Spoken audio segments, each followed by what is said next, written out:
thought the Akatsuki were scary, or Madara, Boruto raised the stakes with the Otsutsuki clan, alien gods who don't just fight shinobi. They harvest entire planets like crops. And Earth? Yeah, it's basically on their all-you-can-eat buffet menu. This is the complete story of every Otsutsuki in Boruto, explained in order.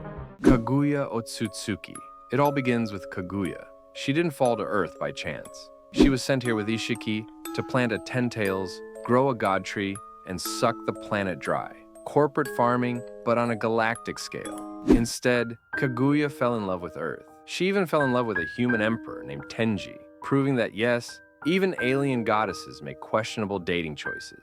She bore 2 children, Hagoromo and Hamura, and for a while, things looked peaceful. Until Tenji betrayed her, humans tried to capture her, and that's when Kaguya said, "Fine, no more Miss Nice goddess." She ate the chakra fruit, and wow, it turned her into the ultimate cheat code. She could reshape landscapes, hop across dimensions, and her chakra output was basically infinite batteries included. At first, she forced peace by ending wars, but peacekeeping turned into domination, and fear of betrayal made her paranoid. Merging with the Ten Tails, she became the rabbit goddess, so terrifying that her own kids had to seal her away. Together, Hagoromo and Hamura unleashed a sealing jutsu, so massive it turned into the moon itself. Yes, the moon? That's Mom's prison cell. Kaguya's betrayal of Ishiki meant the clan would never forget Earth. From that day, this planet was marked. Hagoromo Otsutsuki. Kaguya's elder son, Hagoromo, became known as the Sage of Six Paths, basically the Gandalf of the ninja world, except with god-tier chakra reserves. He inherited his mother's power and awakened the Rinnegan, the eye that could bend reality itself. With it, he created truth-seeking orbs that could erase ninjutsu, wielded 6 paths senjutsu, and even sealed the 10 tails inside himself, making him the first Jinchuriki. Imagine having the apocalypse monster caged in your gut and still deciding to play Teacher of the Year. But Hagoromo didn't hoard that power. Instead, he shared chakra across humanity, teaching people how to connect with one another. His philosophy of ninshu eventually evolved into ninjutsu and created the shinobi world we know. Even long after his death, his presence shaped the future. Naruto and Sasuke only stood a chance against Kaguya and later Otsutsuki invaders, because Hagoromo's power lingered, guiding them. If Kaguya was the tyrant, Hagoromo was the teacher and the one who gave humanity a fighting chance. Hamura Otsutsuki. Then there's Hamura, Hagoromo's twin brother. While Hagoromo stayed on Earth to nurture humanity, Hamura looked up at the night sky and said, "I'll take the moon." Classic siblings split. Hamura led his followers to the moon, where he safeguarded the Byakugan's legacy.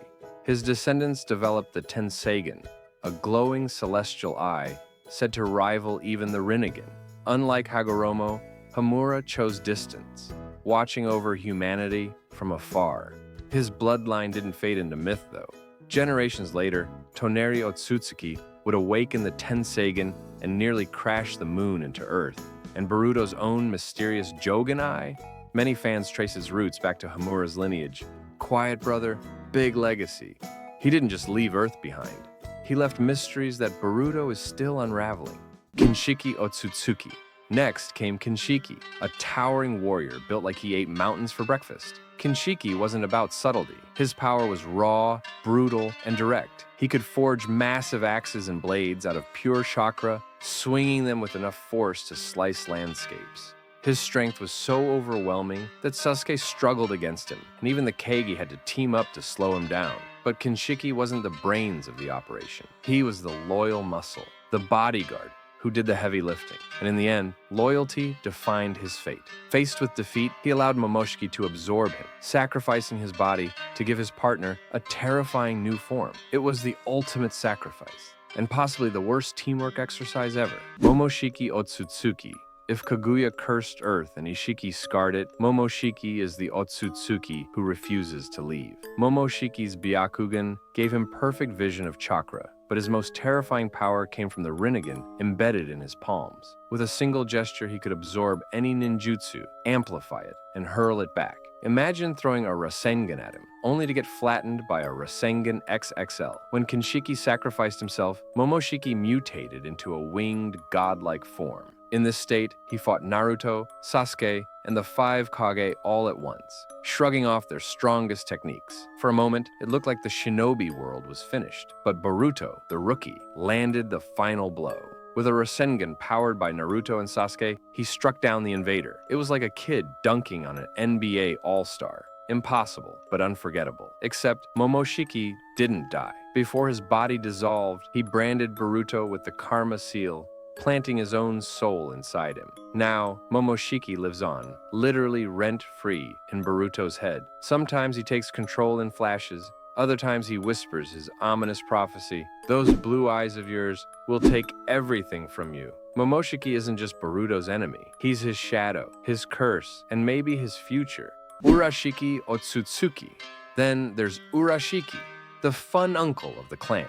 If fun meant stealing your chakra and breaking the laws of time. Unlike the colder, godlike Otsutsuki we'd seen before, Urashiki had a mischievous streak.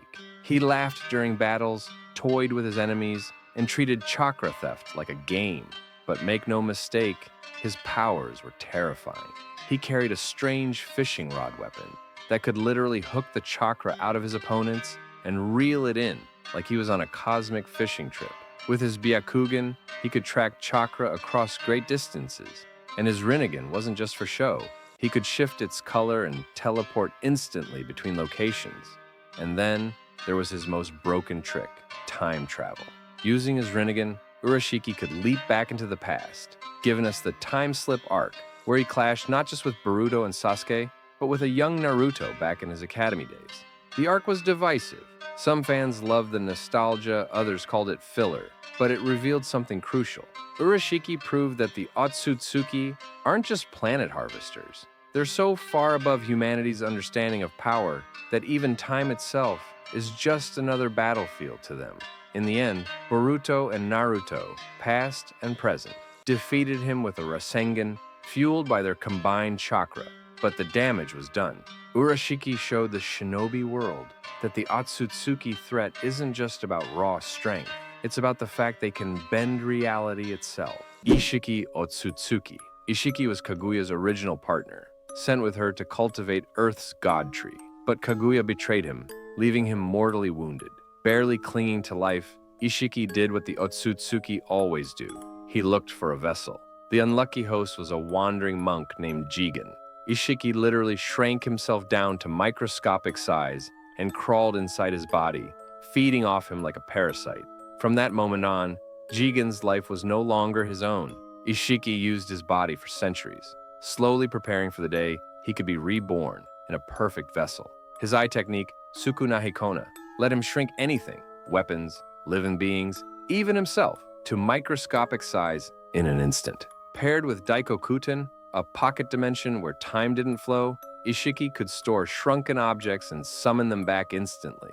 To enemies, it looked like cubes and rods appeared out of thin air, like a magician pulling skyscrapers out of his sleeve. But what really made Ishiki terrifying wasn't just his powers, it was his plan. Every Otsutsuki needs a vessel to resurrect in, and Ishiki's chosen vessel was Kawaki. By branding Kawaki with the Karma Seal, he was grooming him as the body that would let him return at full strength. In his words, Kawaki wasn't a person, he was just a spare. When Ishiki finally revealed his true self, he overwhelmed even the strongest shinobi. He outsped Sasuke's Sharingan. He overpowered Naruto to the point that the only option left was Baryon mode, a desperate form that burned away Naruto and Kurama's life force to boost their power. The gamble worked, but the price was Kurama's death. Ishiki was defeated, but his obsession with Kawaki left scars that still shape Boruto's world. Kawaki's karma is his legacy, a reminder that Ishiki's will may be gone, but his plan to turn Earth into a feeding ground for the Otsutsuki still lingers. And then there's Shibai, the mythical endgame. Shibai never appears directly, but his legend is told in the Boruto manga. After consuming countless chakra fruits across countless worlds, he evolved so far that he shed his physical body. He literally ascended into pure consciousness. That's not enlightenment, that's a chakra overdose on a cosmic scale. What makes Shibai terrifying are the techniques he left behind. Shinjutsu. These aren't just jutsu, they're divine arts, and they're the foundation for almost every ability the Otsutsuki display. According to Amato's explanation in the manga, Shinjutsu includes Daikokuten, Ishiki's ability to store objects in a timeless pocket dimension and summon them instantly. Sukuna Hikona, the power to shrink objects, weapons, even himself, to microscopic size. Code's claw marks, a space warping ability to travel and teleport via marks. Momoshiki's techniques, absorbing chakra and recreating jutsu. Ada's Senrigen, the all-seeing eye that lets her view anything happening in the present, anywhere in the world, and even replay the past. Demon's reflection ability, turning an enemy's killing intent back on them. All of these Hacks tier powers, they're derived from Shinjutsu, the god arts, left behind by Shibai, and then there's his raw power. It's said he could summon storms just by raising his hand and call down lightning on a whim.